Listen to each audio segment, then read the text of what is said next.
আসসালামু আলাইকুম রহমতুল্লাহি ওয়া বারাকাতুহু। তাকাব্বালাল্লাহু মিন্না ওয়া মিনকুম। আল্লাহুম্মা আফুওয়ান তুহিব্বুল আফওয়া ফা'ফু আন্না ইয়া কারীম।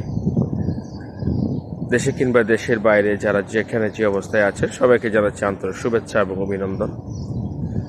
আজকে আমাদের জন্য হয়তোবা ইউনাইটেড আরব আমিরাতে শেষ রোজা। জানি না আল্লাহ সুবহানাহু ওয়া তাআলা আমাদেরকে আগামী বছর রোজা রাখার জন্য তৌফিক দেবেন কিনা।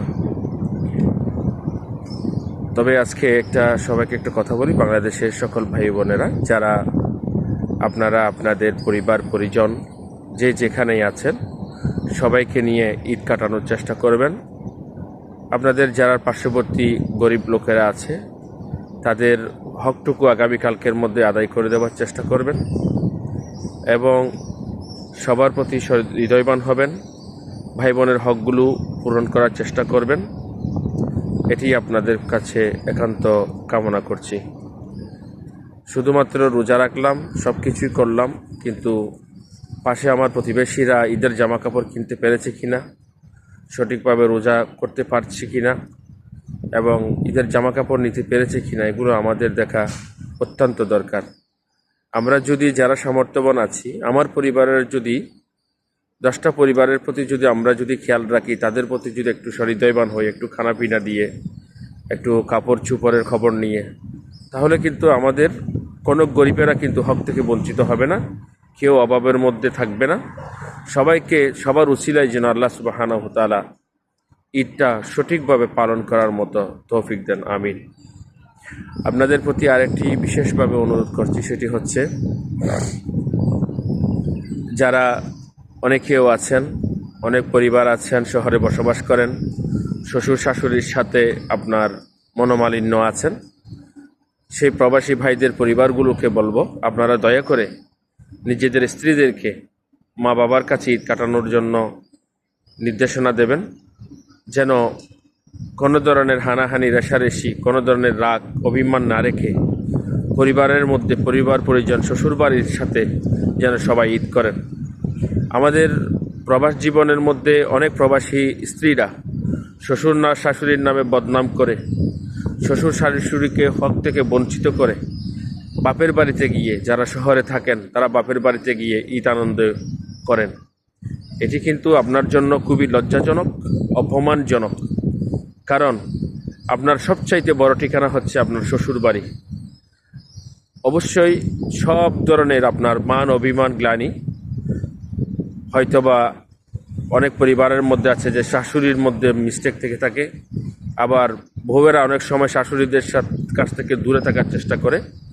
সব মান অভিমান ভুলে গিয়ে আপনি আপনার শ্বশুর বাড়িতে গিয়ে ঈদ করার চেষ্টা করবেন। এতে আপনার শ্বশুর শাশুড়ি যেমন আপনার খুশি হবে, তেমনি তাদের যেই বাচ্চাগুলো আছে, নাতান নাতনিগুলো আছে, তারাও তাদের হকটুকু অর্জন করার সুবিধা পাবে, দায়িত্ববোধ শেখার চেষ্টা করবে। তাই আর যেসব মহিলারা নিজেদের মেয়েদেরকে সবসময় শ্বশুর বাড়ি থেকে দূরে সরিয়ে রাখার চেষ্টা করবেন, তাদের জন্য কিন্তু একটি বড় ধরনের মেসেজ হচ্ছে, তারা একদিন সঠিকভাবে কিন্তু তারা একদিন লাঞ্ছনা বঞ্চনার শিকার হবে এবং এমন একটা সময় আসবেন, আপনি যখন মরে যাবেন তখন কিন্তু আপনার পরিবার পরিজন, আপনার ভাইয়েরা, আপনার সন্তানের একদিন বোন থেকে দূরে সরে যাবে। তখন কিন্তু তার নিজের যে সম্মানটা, সেটি বৃদ্ধ বয়সে সন্তানরা তাকে মূল্যায়ন করবে না।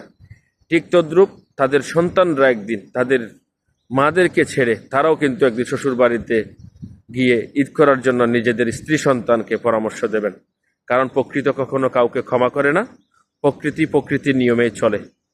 সুতরাং আপনাদের প্রতি বিশেষভাবে অনুরোধ করব, যাদের মেয়েরা এই ধরনের শ্বশুর শাশুড়ির সাথে আচরণ এসব ধরনের করে, এগুলোকে অতীতের শিক্ষা হিসেবে নিয়ে যারা বর্তমানে যারা এই ধরনের পরিস্থিতির মধ্যে আছে তাদের কাছ থেকে খবরাখবর নেন এবং তাদের কাছ থেকে এই শিক্ষাগুলো নিয়ে আপনারা নিজেদের ভুলকে শুধরিয়ে নিয়ে চলার চেষ্টা করবেন।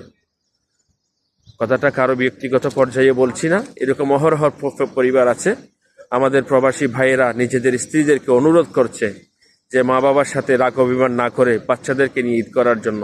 এরকম একটি বিষয় আজকে আমি আমার প্রবাসী একজন ভাইকে নিজের স্ত্রীকে অনুরোধ করতে দেখেছি। সন্তানরা যেন তাদের কাছ থেকে কোনো ধরনের হানাহানি রেষারেষি না করে, সেই জন্য এই কথাটা বললাম। আশা করি এই বিষয়টাকে আপনারা নলেজে নেবার চেষ্টা করবেন। এরকম অহরহর পরিবার আছে, এটি কিন্তু আমাদের কাছ থেকে কোনো একান্ত গোপনীয় নয়। অনেক শ্বশুর শাশুড়িকে বঞ্চিত করে, হক থেকে বঞ্চিত করে, বাপের বাড়িতে গিয়ে ঈদ করে, বাপের বাড়িতে মা বাবাকে ভালো ভালো কাপড় নিয়ে দেয় নিজের স্বামীর টাকা পয়সা নিয়ে। এগুলো কিন্তু সঠিক অর্থ নয়। এই প্রবাসী স্বামীর সঠিক হকদার হচ্ছেন তার মা বাবা। আমি বলছি না যে শ্বশুর শাশুড়ি হকদার নয়, তবে কিন্তু তার মা বাবা হচ্ছে 95% হকদার এবং 5% হচ্ছে তার শ্বশুর শাশুড়ি তার হকদার। তো সুতরাং অতীত থেকে শিক্ষা নিয়ে চলার চেষ্টা করবেন এবং নিজেদেরকে এভাবে সামলে রাখার চেষ্টা করবেন। নিজের সন্তানেরা যেমন কি আপনাদেরকে এই পরিস্থিতির মধ্যে একদিন ফেলে না দেয়, সেই বিষয়টা মাথার মধ্যে রাখার চেষ্টা করবেন। ধন্যবাদ সবাইকে।